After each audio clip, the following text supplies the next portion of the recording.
안녕하세요. 오늘은 에스더 5장에 나오는 에스더 왕비에 대한 얘기 하겠습니다.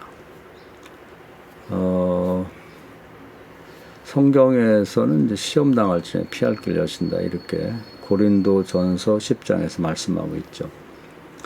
인생을 살다 보면 이제 많은 장애와 어려움을 만나게 되는데 그걸 보통 뭉뚱그려 시험이라 이렇게 말합니다. 신앙인들에게 시험이 있죠. 근데 이제 이 시험이라고 하는 것에 대한 하나님의 대책은 어떤 것이 있는가를 살펴보면 시험에 대해 확실히 알고 넘어갈 수 있을 것 같습니다. 시험 당할 쯤에 이제 피할 길을 여셨다는 얘기를 그냥 이렇게 개념적으로 들으면 잘 이해가 안 되는데 구체적인 사례를 들으면 이제 믿음은 들으면서 난다고 이제 거기에 대한 이제 이해도 되고 이제 믿음도 갖게 됩니다. 그 광야에서 모세가 이스라엘 백성을 데리고 이제 애굽에서부터 가나안 땅으로 갈 때 먹을 것은 뭐 새벽마다 만나를 내려서 해결이 됐는데 옮겨갈 때마다 광야는 물이 부족하니까 물 문제가 늘 걱정과 염려거리였습니다. 근데 이제 그 마라라는 지역에 갔을 때 그곳에 이제 물이 있어서 그 좋다고 생각하고 먹었는데 너무 썼죠. 그래서 이제 마라가 쓴 물인데 이제 쓴 물이라는 별명이 붙었습니다. 사람들 불평과 원망이 많았죠. 왜 기왕에 물을 발견하면 달게 맛있게 먹게 해야지 쓰게 됐는가. 그래서 이제 백성들은 원망했지만 모세는 항상 하나님께 답이 있고 또 시험당을 좀 피할 길이 있기 때문에 믿고 기도했습니다. 그랬더니 그 쓴물 옆에 나무가 하나 심겨져 있는데 그 나무 가지를 꺾어 놓으면 단물이 된다. 그 말씀하셨어요. 정말 그렇게 했더니 단물이 됐죠. 그래서 그 쓴물 옆에 그 물을 달게 할 이제 그 열쇠가 된 해답을 먼저 그 물이 생길 때부터 그렇게 만들어 놓으셨죠. 그런데 이제 그걸 조금 더 생각해 보면 물이 쓰기 때문에 짐승이나 사람들이 와서 먹지 않아서 깨끗하게 보관이 됐지. 만약에 단물이었다면 짐승들이 와서 목욕도 하고 아주 더러운 오물을 쏟아놓고 또 뭐 그 지역에 사는 원주민들이 아마 그 물을 그 르비듬처럼 사용하지 못하도록 차지하고 있었을 겁니다. 쓴 물이었기 때문에 그것이 깨끗하게 보관이 돼 있었다 이렇게 볼 수가 있는 겁니다. 하나님의 뜻이 있었죠.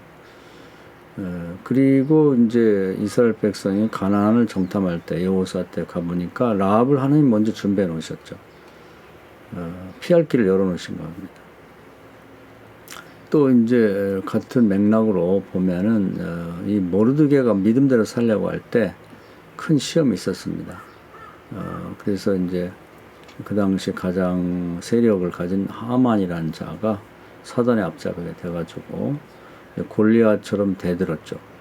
그러니까 모르드게는 뭐 노예 출신의 하급 장교였기 때문에 하고 관리였기 때문에 이제 어린 소년과 같고 하만은 페르시아 황제 밑에 실권을 가진 뭐 요즘 말하는 국무총리에 해당됐기 때문에 뭐 있고 신적으로 떠받들여지는 그런 강력한 자였었죠. 그런데 이제 우리가 이런 상황에서도 낙심할 이유가 없는 것은 앞서 뭐 라합 얘기도 했고 뭐 마라의 쓴물에 달게 할 열쇠가 그 옆에 섬겨 있다고 하는 것도 본 것처럼 이런 문제에도 해답이 있을 것이다. 시험 당할 때 피할 길을 열 거다. 이런 걸 우리 예상해 볼 수가 있는 것이죠. 어떤 방법을 어떻게 할지는 잘 모릅니다. 또 때와 기한도 모르는데 분명한 것은 반드시 해답이 있다는 것이죠. 세상 비로 말하면 우리 잔물통을 사면 반드시 그걸 딸 수 있는 열쇠가 붙어 있고 아이들의 문제집 뒤에는 해답집이 붙어 있는 거예요. 항상 그렇게 돼 있다는 겁니다. 이걸 알고 보면 이제 그 시험이 올 때 걱정할 필요가 없는 거죠. 그것이 분명히 있을 테니까. 그래서 야고보서 1장에 보면은 시험 당할 때 기뻐하라 이렇게 되어 있습니다. 시험이 크면 시험을 통과한 다음에 얻어지는 그 어떤 혜택도 이익도 굉장히 크죠. 보상도 크고 시험이 작으면 뭐 얻어지는 그런 보상도 적고 이렇게 보면 됩니다. 그래서 이제 모르드게가 앞으로 큰 축복을 받을 사람이기 때문에 큰 시험이 닥치게 되는데 이제 그 예상할 수 있는 건 시험이 이만큼 크니까 그 시험을 이긴 다음에 올 보상도 크다는 걸 우리가 예상해 볼 수가 있고요. 또 이제 이 시험이 뭐 한 개인에게 닥친 게 아니고 모르게 때문에 민족 전체가, 즉 유다 민족 전체가 시험을 당하게 돼서, 또 예상할 수 있는 것은 이 시험이 끝나고 나면 민족 전체가 또 보상을 받게 될 거다. 이런 것도 예상해 볼 수 있는 것이죠. 시험이 없는 것보다는, 그렇기 때문에 시험이 닥치면 이제 그 미래까지 우리가 예상해 볼 수 있기 때문에 기뻐할 수가 있는 거죠. 뭐 세상에도 마찬가지죠. 실력 있는 사람 아이들은 시험이 빨리 오기를 기다리고, 실력 없는 아이들은 시험이 오는 걸 싫어하고, 이런 것입니다. 그래서 오늘 이 말씀을 통해서 시험에 관해서 믿는 자가 확실한 이해를 갖고 넘어가면 앞으로 닥쳐올 시험에 대해서 새롭게 이해하고 승리할 수 있다, 이렇게 보겠습니다.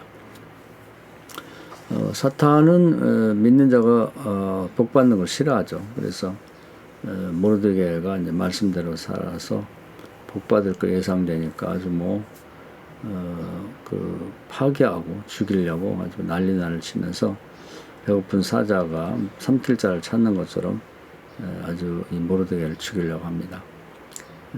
그런데 이제 모르드게가 이런 시험을 당하기 전에 하나님은 이 시험을 해결할 해답이 될 만한 에스더, 모르드게의 사촌 여동생을 아하수르 왕의 부인이 되게 만들었죠. 그러니까 재밌는 것은 하나님은 시험 당하기 이전에 이미 해답을 먼저 준비하시고 시험을 치르게 하신다, 이렇게 보면 되겠습니다.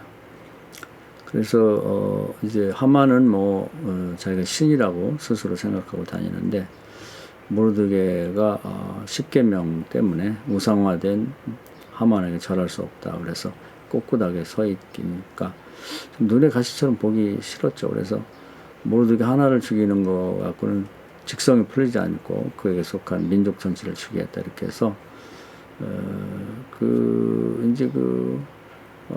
페르시아 황제인 아하수르에게 가서 자기 사제를 털어서 이 많은 127개 나라를 다스리려면 우리가 믿는 신도 하나고 왕도 하나고 백성도 하나 되어야 된다.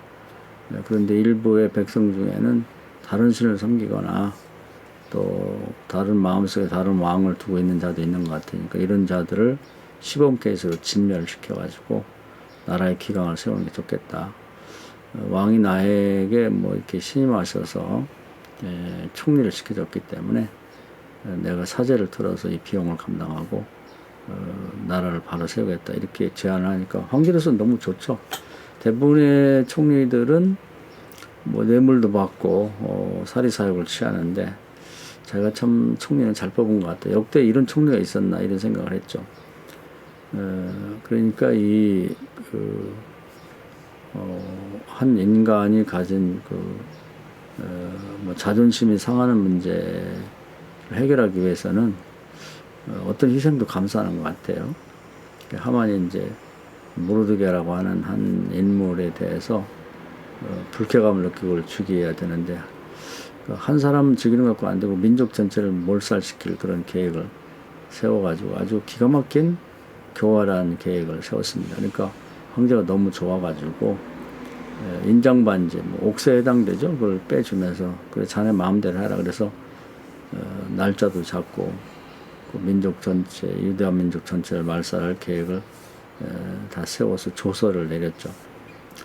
이렇게 됐을 때 이제 정말 모르드게는 굉장히 어려웠죠. 또 부인도 아마 반대를 했을 거고, 또 주변에 있는 같은 유대인들도 당신만 신앙생활 하는 게 아니고 당신만 머릿속에 굽히면 우리가 다 살 텐데 좀 굽혀라. 마음속에는 신앙생활 하나님을 믿되 행동으로는 좀 굴욕적이지만 좀 머리 숙이면 좋지 않겠냐, 이런 강요를 했지만 모르드게는 이제 하나님을 든든히 믿고, 이건 육신과 육신의 싸움, 하만과 모르드게의 싸움이 아니고 모르드게 자신 믿는 하나님과 또 하만이 믿고 있고 의지하고 있는 우상 귀신과의 싸움이라 이렇게 생각하고 끝까지 버티고 나가죠. 이 대목이 어려운 것 같아요. 그러면서 이제 모르드게 깨달은 것은 이 문제를 해결할 수 있는 중요한 위치에 이미 정답을 갖고 있는 에스더가 황제 앞에 가 있기 때문에 예상해 볼 수 있는 것은 뭔가 이 뜻이 있을 것이다 이렇게 생각하고 에스더에게 이 사실을 고하고 네가 풀어라 이렇게 요구를 합니다. 그랬더니 에스더가 처음에는 망설였지만 자기 오빠와 민족을 살리기 위해서 죽으면 죽이라 나가겠다고 결심합니다. 사실 그 당시에 이제 황제에게 나갈 때는 뭐 황제 부인을 포함 모든 사람들이 허락 없이는 가서는 안 되고 황제가 어떤 이유 때문에 거절하면 이제 사형도 당할 수 있는 위험한 시도를 하는 거죠. 그렇기 때문에 에스더가 자기 오빠 모르드게와 민족 전체에게 3일 동안 단식하면서 단식이라니 물도 안 먹고 음식과 물을 다 끊는 거죠. 기도해 달라고 그러고 이제 자기도 시녀들과 함께 단식하며 기도하죠. 뭐 이런 정도가 되면 뭐 이건 뭐 반드시 이겨놓고 싸우는 거 하나님 나라에서 난리가 났죠.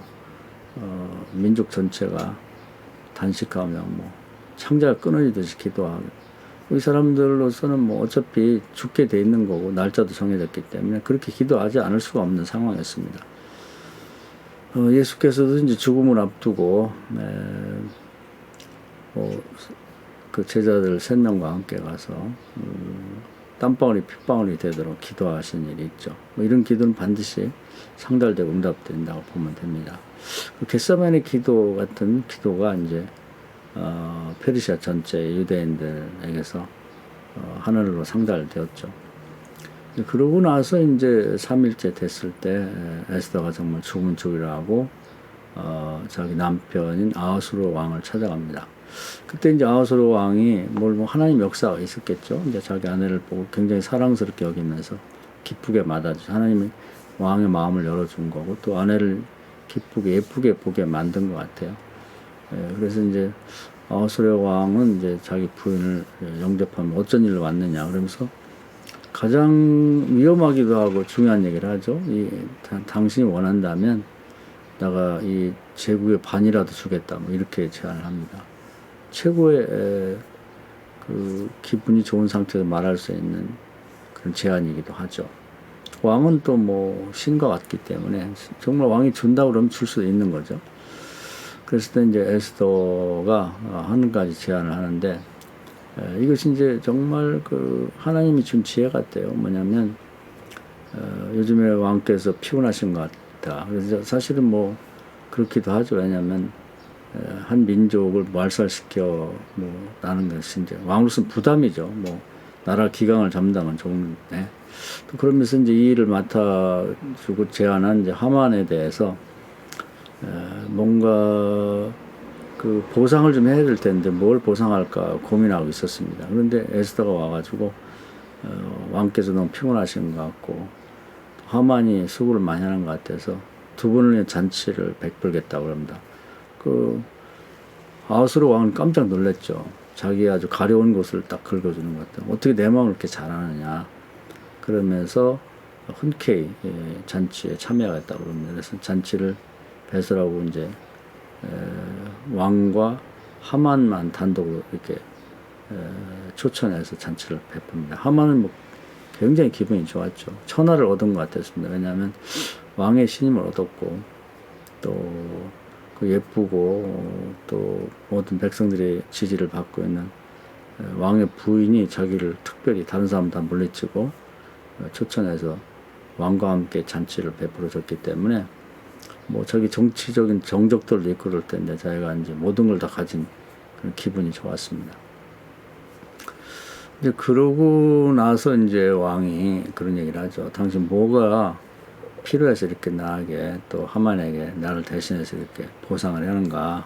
그랬을 때 금방 얘기를 하지 않고 이번 한 번 갖고는 부족한 것 같고 한 번 더 잔치를 베풀고 싶으니까 제 소원을 한 번 더 잔치에 참여해 주시는 겁니다. 그랬더니 왕도 하만에게 한 번 잔치 갖고는 좀 부족한 것 같은데 왕비가 그런 자기 마음을 헤아리고 이제 한 번 더 잔치를 베풀고 하만을 초청한다니까 너무 좋았죠. 또 하만으로서는 뭐 입이 귀에 걸렸죠. 그래 너무 좋아서 빨리 가서 가족들에게 이 사실을 알리고 싶어 나오는데 그 대궐 문 앞에 다들 뭐 엎드려서 절하고 난리인데 또 모르드게가 눈에 가시처럼 꼿꼿이 서가 꼬나보고 있는 거죠. 어차피 뭐 모르드게는 뭐 죽기로 결정됐기 때문에 뭐 하만이 두렵지 않죠. 뭐 니깐 녀석이 어떻게 할 거냐. 나 어차피 죽기로 결정돼. 이런 마음으로 꼿꼿이 서서 쳐다보고 하만도 뭐 당장 쳐 죽이기 쉽지만 그래도 기다려라. 며칠만 지나면 너와 네 가족과 민족을 다 죽일 테니까 그때 한번 보자. 그러면서 이제 씩씩거리고 집으로 돌아옵니다. 그리고 가족들을 모아가지고 있었던 얘기를 하죠. 황제와 왕비가 자기를 신임해서 이렇게 단독으로 잔치를 베풀 한 번 더 오라고 한다. 그런데 내가 참 이런 기분 좋은 상태에서 나오는데 그놈 그 모르드게가 나를 그 궁궐 대문에서 똑바로 쳐다보면서 아주 비웃듯이 보더라. 내가 그 녀석을 그냥 죽여갖고는 도저히 불쾌한 마음을 다 진정시킬 수 없고 어떻게 더 아주 속이 시원하게 죽일 방법이 없느냐. 그랬더니 이제 가족들이 뭐 가족이 다 똑같겠죠. 하만하고 비슷한 사람들이니까 장대를 높은 장대를 세우고 목을 매달아서 높이 아주 모든 시민들이 보도록 만들면 좋겠다. 그럼 분노도 풀릴 거고 또 다른 그 시민들도 하만한테 대들었다는 저런 꼴을 당한다 하기 때문에 뭐 일석삼조의 그런 효과가 있을 것 같아서 아주 잘됐다고 그러니 결정을 하고 이제 그런 계획을 수립합니다. 그래서 이제 이 위험, 시험은 이제 절정을 향해 달려가고 있죠. 근데 이제 이때가 좀 어려운 것 같아요. 이제 분명히 우리가 전례들을 통해서 시험 당할 쯤에 피할 길을 여시고 또 답이 있는 걸 알고 또 시험이 끝나고 나면 큰 보상이 있는 것도 알지만 그 시험이 이제 그 시험을 받는 그 날 그때까지 갈 때 좀 인간인지라 뭐 엄청난 고통과 부담과 염려 걱정이 있죠. 그렇기 때문에 이런 상황에서 어떻게 생각과 말과 행동에서 그 신앙을 잃지 않고 그걸 유지하겠는가가 중요한 것 같아요. 슬기로운 다윗son, 미련 다윗son의 예를 봐도 분명히 뭐 신랑이 온다면 오겠죠. 그런데 내가 예상한 그런 시간에 오질 않으면 이제 고통스럽습니다. 그래서 안 오는 거 아니냐. 그러면서 이제 잠을 자버리죠. 꼭 기다리는 거. 어차피 저녁부터 뭐 새벽 동틀 때까지는 올 텐데 그걸 못 기다리는 거죠. 근데 뭐 그것이 5년, 10년 걸린다든지 뭐 일주일, 보름씩 걸린다든지 할 때는 그걸 참 견딘다는 게 굉장히 어렵습니다. 그래서 하나님은 그 공개석상에서 하는 말과 또 가장 친한 자들의 대화 속에서 믿음이 유지되고 있는지를 파악한다. 민수기 14장이나 말라기 3장 16절에 그렇게 되어 있습니다. 그래서 하나님 내 귀에 들리는 대로 해주겠다 이렇게 말씀하셨는데 정말 이 모르드게와 그 민족, 그 에스더와 같은 상황에서 정말 하나님이 시험 당할 때 반드시 피할 길을 여신다. 그래서 그 일이 닥쳐서 진행되고 끝날 때까지 온전한 믿음을 가진 생각, 믿음으로 마음 먹고 믿음으로 말하고 행동한다는 게 그게 어려운 것 같습니다. 이기는 건 분명한 사실이죠. 뭐 진 곳이 없으니까요. 그러나 이제 죽으면 죽이라고 하는 그런 각오를 갖고 이제 정말 의연하게 믿음을 지켜나가는 게 상당히 그 부분이 어렵다. 이제 거기서 믿음이 있는지 없는지가 드러나는 것이죠. 그래서 성공한 분들을 보면 이제 그 믿음을 다 지켜나가는 걸 볼 수가 있습니다. 뭐 조금 더 확대해서 얘기를 한다면 노아 홍수 때도 120년 전부터 홍수가 오면은 이제 올 건 분명한데 뭐 노아 같은 경우는 이제 여러 동식물을 위해서 방주를 크게 만들었지만 나머지 사람들은 자기 가족이 사실 견딜 만한 배만 만들면 되거든요. 근데 그걸 안 만들죠. 비웃고 떠들다가 이제 다 죽게 됐는데 뭐 노아의 가족은 120년 동안 배를 만들었다니까 하나님이 하신 말씀 분명하다. 머릿속과 말과 행동에서 뭐 그냥 변함없는 믿음을 지키면서 이제 배를 완성해 간다. 이제 이게 신앙생활이라고 볼 수가 있는 거죠. 소동각 공원에도 보면은 유황불이 내리기 전에 이제 피할 길을 여시죠. 천사들이 와서 소활까지 가라. 근데 항상 시험 당할 쯤에 피할 길을 여시고 해답을 준비하셨죠. 해답을 먼저 준비한 다음에 시험 받게 만드는데 그걸 믿지 않고 준비하지 않으면 그 소활산까지 안 가는 자 다 죽었죠. 또 예를 들면은 그 야복강을 건너서 야곱이 갈 때 그 형 에서가 400명의 깡패를 데리고 있었죠. 근데 어느 선을 넘어가면 하나님이 이제 그 형의 마음을 변화시킬 준비를 하셨는데 그 때와 기한 또는 어느 정도까지 장소적으로 봤을 때 선을 넘었을 때 하나님이 형의 마음을 움직일지는 모르죠. 그 직전까지 형의 마음을 녹이기 직전까지는 이제 언제든지 공격을 당해 죽을 수 있는 상황인데 그런 상황에서도 정말 하나님 피할 길 여신다. 시험 나올 때에 정답이 준비되어 있다고 하는 걸 든든히 믿고 나가는 거. 꾸역꾸역 그 형을 향해 걸어가는 거. 이제 이게 믿음이 있느냐 없느냐 거기서 이제 판가름이 나는데 그걸 해낼 수 있어야 된다는 것입니다. 그래서 믿음이 평소에는 많은 것 같은데 시험을 딱 당해보면 시험이 믿음이 있는지 없는지가 나타나는데 공개석상의 대화나 또 아니면 이제 친한 사람과의 그 대화를 통해서 이제 그것이 증명이 되는 거죠. 하나님 거기서 검증해 보겠다는 얘기입니다. 오늘 에스더의 그 의연한 마음과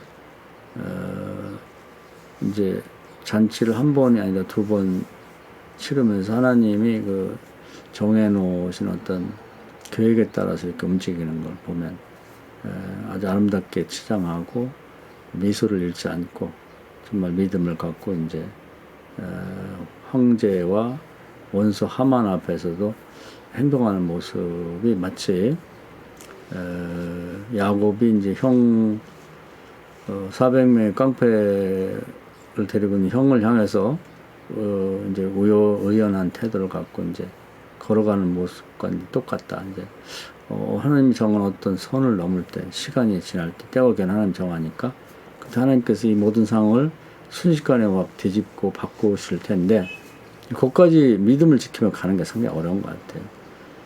그래서 답은 있다. 이걸 알고 또 전례들을 여러 차례 확인하면서 이렇게 이제 반복해 듣다 보면 이제 믿음을 갖게 되는 거죠. 우리 인생을 살아가면서 이제 시험을 잘 통과하면 그 보상이 커서 완전히 그 운명 자체가 달라질 수가 있고 시험에서 주저앉게 되면 완전히 거기서부터 죽을 때까지 이제 쓰러지고 넘어져 다시 회복되지 못하는 경우가 있습니다. 이 시험에 대해서 오늘 또 이 룻기 에스더처럼 공부하면서 분명히 이해를 갖고 적어도 시험에 관해서는 야고보서 1장 말씀처럼 기쁘게 맞이할 수 있고 잘 통과해서 전화의 기회를 맞이하는. 그래서 시험이 없는 것보다 오히려 시험을 치러 봄으로써 자기의 신앙을 하나님께 증명해 보이고 오히려 삶의 전기를 마련하는 계기가 됐으면 좋겠습니다. 오늘 이 말씀 은혜가 되기를 바랍니다. 감사합니다.